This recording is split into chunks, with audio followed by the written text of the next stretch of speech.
बिस्मिल्लाहिर्रहमानिर्रहीम।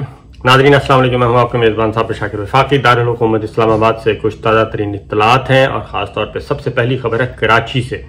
उसके बाद मैं कुछ आपको लंदन के अहवाल बताऊंगा क्योंकि वहाँ पे काफ़ी इंपॉर्टेंट मीटिंग्स चल रही हैं और आने वाले दिनों में क्या होने जा रहा है और क्या सोचा जा रहा है ये आपसे बताऊँगा। लेकिन सबसे पहले सबसे अच्छी खबर आपसे शेयर करता हूँ। इस वक्त आपको पता है कि इम्पोर्टेड और मरासला हुकूमत जो है बहुत परेशान है और हर चीज़ को ताकत से दबाने की कोशिश की जा रही है। उनके सहूलतकार भी परेशान है क्योंकि सहूलतकारों को भी नुकसान हो रहा है। उनकी भी जो धाक है जो बैठी हुई थी काफ़ी अरसे से वो ज़रा ख़राब हो रही है और अब हर हरबा इस्तेमाल किया जा रहा है ताकत के साथ ताकत से दबाने के लिए। और ना आइन ना कानून किसी भी चीज़ की कोई वक़्त नहीं रही, बल्कि कहते हैं कि बस हमने हुक्म दे दिया तो इसको फिक्स करना है, लिहाजा फिक्स करके हमें रिजल्ट्स चाहिए।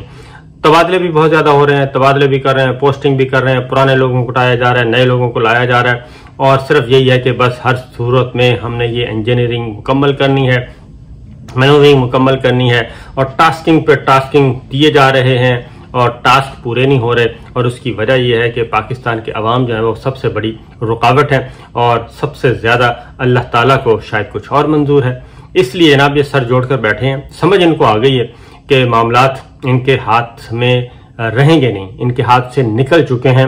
ये जितना अर्सा भी ये इस लूली लंगड़ी सेटअप को लेके आगे बढ़ेंगे हालात ख़राब से ख़राब तर ही होंगे, अच्छे नहीं होंगे और इनकी गिरफ्त मज़ीद कमज़ोर होगी, गिरफ्त मजबूत नहीं होगी। सिंध हाई कोर्ट से सबसे अच्छी खबर, पहली खबर ये आई थी कि ARY टेलीविज़न जो कि गैर कानूनी और गैर आइनी तरीके से बंद करवाया गया था, सिंध हाई कोर्ट ने हुक्म दिया हुआ है। 3 दिन हो गए हैं, सिंध हाई कोर्ट का हुक्म आ चुका है। पैमरा को हुक्म था कि आपने हर सूरत में ARY को खोलना है, खुलवाना है, लेकिन केबल ऑपरेटर्स ने हाई कोर्ट के हुक्म के मुताबिक जब ARY की नशरियात बहाल करना शुरू की तो उसके नतीजे में दोबारा से अहकामात, ज़बानी अहकामात मौसूल हुए कि खबरदार अगर आपने ARY की नशरियात को बहाल किया, जब हम कहेंगे तब बहाल करना है, इसलिए इसको बंद ही रहने दें वरना फिर आपके खिलाफ कार्रवाई शुरू हो जाएगी। ज़ाहिर है केबल ऑपरेटर्स और क्या करें, उनके लाइसेंस भी तो पैमरा ने ही कंट्रोल करने होते हैं और पैमरा ही उनका माई बाप है। लिहाजा ARY उन्होंने बताया कि जी एक तरफ सिंध हाई कोर्ट के अहकामात हैं और एक तरफ ये मामला है, तो अब क्या मसला है। उन्होंने कहा जी हम किसी अहकामात से अहकामात को नहीं मानते, हुक्म वो होगा जो हमारा होगा। लिहाजा ARY की नशरियात अभी तक बहाल नहीं हो सकी केबल पे, यूट्यूब पे, फेसबुक पे, हर जगह मामूल के मुताबिक चल रही हैं और लाखों नहीं करोड़ों लोग पाकिस्तान से बाहर जो ARY के नाजरीन हैं वो सही खबर लेने के लिए राब्ते में हैं। उसके बाद अगला जो हुक्म हुआ वो आपको पता है head of news, head of program, senior vice president Ahmed Yusuf साहब को उठाया गया था और उनको जिस तरीके से, जिस बेईमाना तरीके से उठाया गया था उस पर बहुत ज़्यादा शादियाने भी बजाए गए और इंतहाई कुछ मकरूह किरदार भी सामने आए और दानिश्वरों का एक टोला भी सामने आया, उन्होंने भी बड़े खुशियाँ मनाई।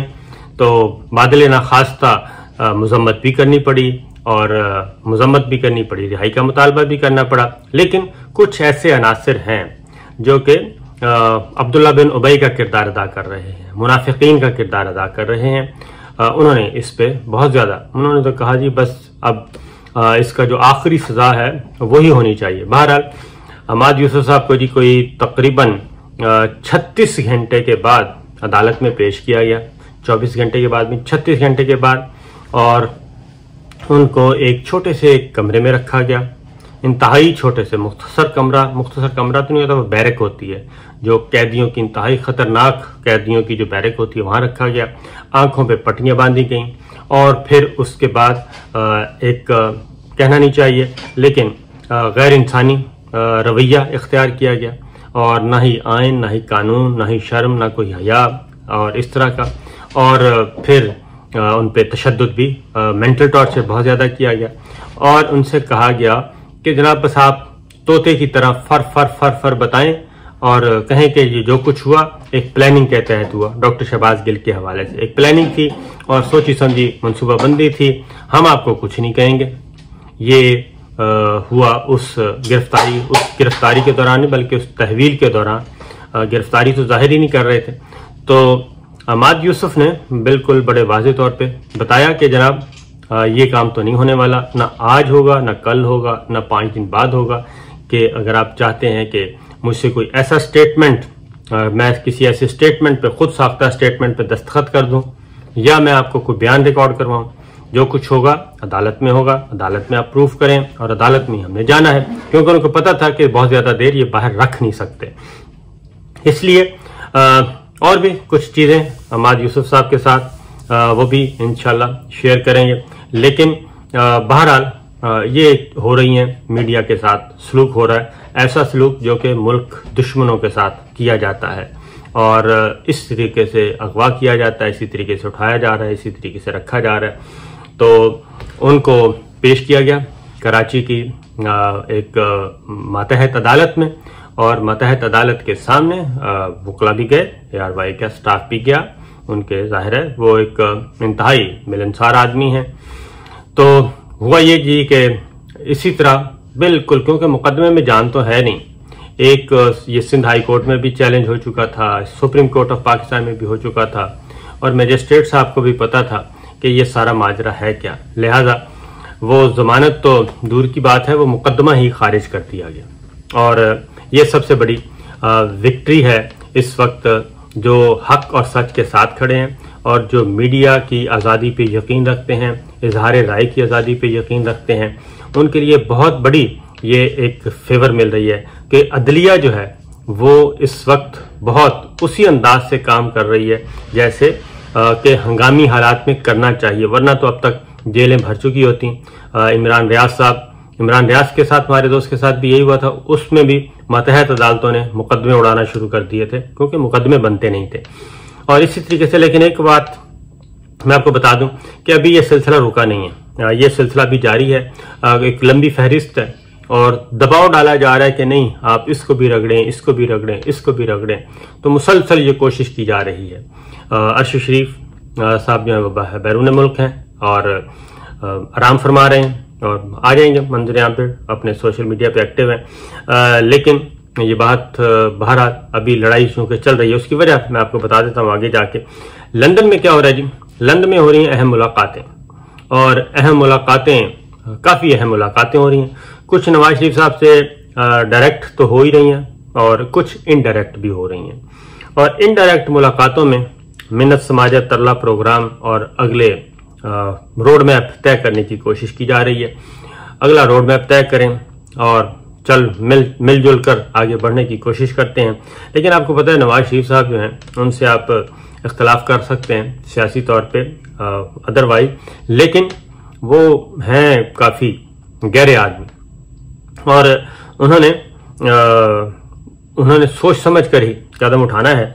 और उसकी रीज़न ये है कि इस वक्त जो भी पॉलिटिकल लीडरशिप है वो खा इमरान खान साहब हैं, जरदारी साहब हैं, जरदारी साहब को एक साइड पे रखते हैं, पहले इमरान खान साहब हैं, नवाज शरीफ हैं और मौलाना हैं।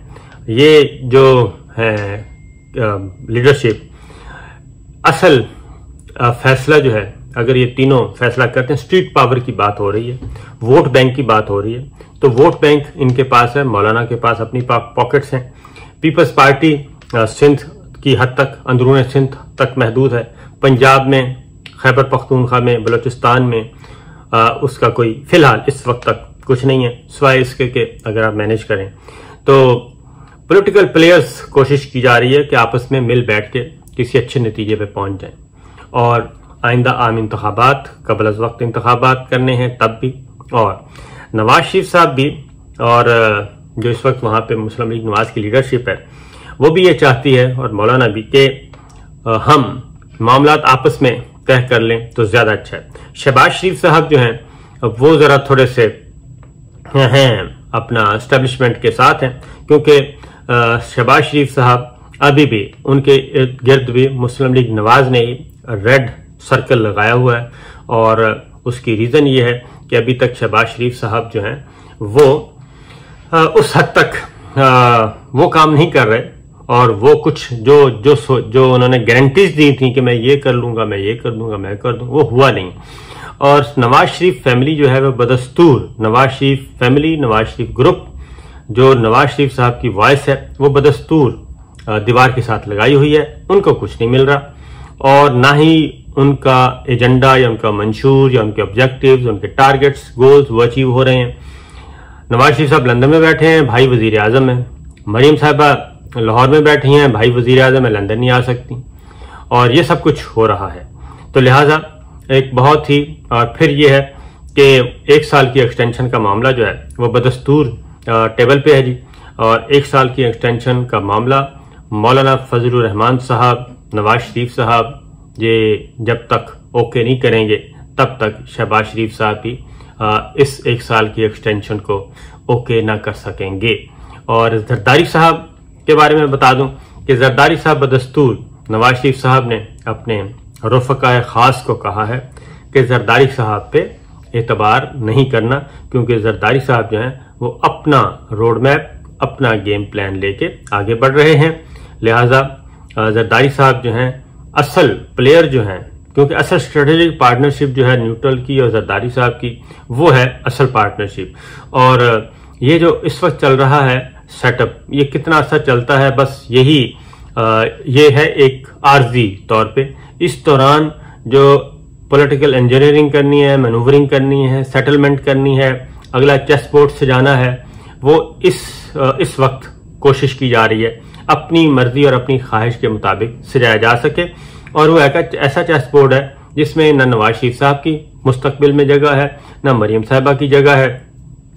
सिर्फ शहबाज शरीफ साहब को एक रोल दिया जा सकता है, वो भी मरकज में नहीं मिलेगा, वो भी कम, या तो वो पीपल्स पार्टी और कोलिशन गवर्नमेंट जो बनेगी उसकी वो अलाइज होंगे, उनके मखलूत हुकूमत का हिस्सा होंगे, अदरवाइज उनको मरकज में तो कोई चांस नहीं है। खैबर पख्तूनख्वा में अगर वो चाहेंगे कुछ सीटें मिलेंगी तो उधर कुछ हो सकता है, यानी सूबाई हुकूमतों में भी मखलूत हुकूमत के तौर पे दिया जा सकता है। और पंजाब किसके पास जाएगा ये अभी तक फैसला नहीं हुआ। पंजाब, अगर ये मैं इसलिए कह रहा हूं कि फ्री एंड फेयर इलेक्शन होता है फिर तो कोई चीज बाकी बचती ही नहीं, फिर तो वो सारे का सारा जा रहा है।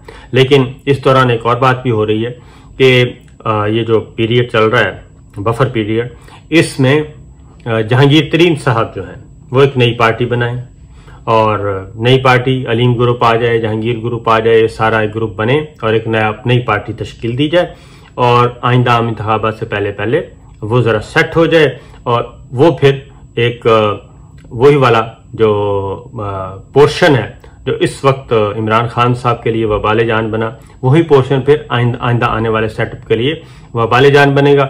लेकिन वो फिर ग्रुप नहीं होगा किसी जमात का, वो खुद इंडिपेंडेंट जमात होगी। इसके भी कोशिश की जा रही है, लेकिन ये सारी प्लानिंग्स हैं, एक हनूज दिल्ली दूरस्त। लेकिन दूसरी जानिब आप देखें तो इमरान खान साहब की कोई मिन्नत समाजत भी की जा रही है, एक तरफ नवाज शरीफ साहब की मिन्नत समाजत की जा रही है कि जनाब जरा मिलजुल के चलते हैं और हम इमरान खान साहब को संभाल लेंगे। दूसरी तरफ इमरान खान साहब की मिन्नत समाजत की जा रही है, उनको भी पैगाम रसानी उनके साथ भी हो रही है कि जरा करते हैं, कुछ करते हैं, जरा चीजें मैनेज कर लें। तो इस तरह के काम हो रहे हैं। तो देखिए जी क्या होता है। इजाजत दीजिए, अल्लाह हाफिज।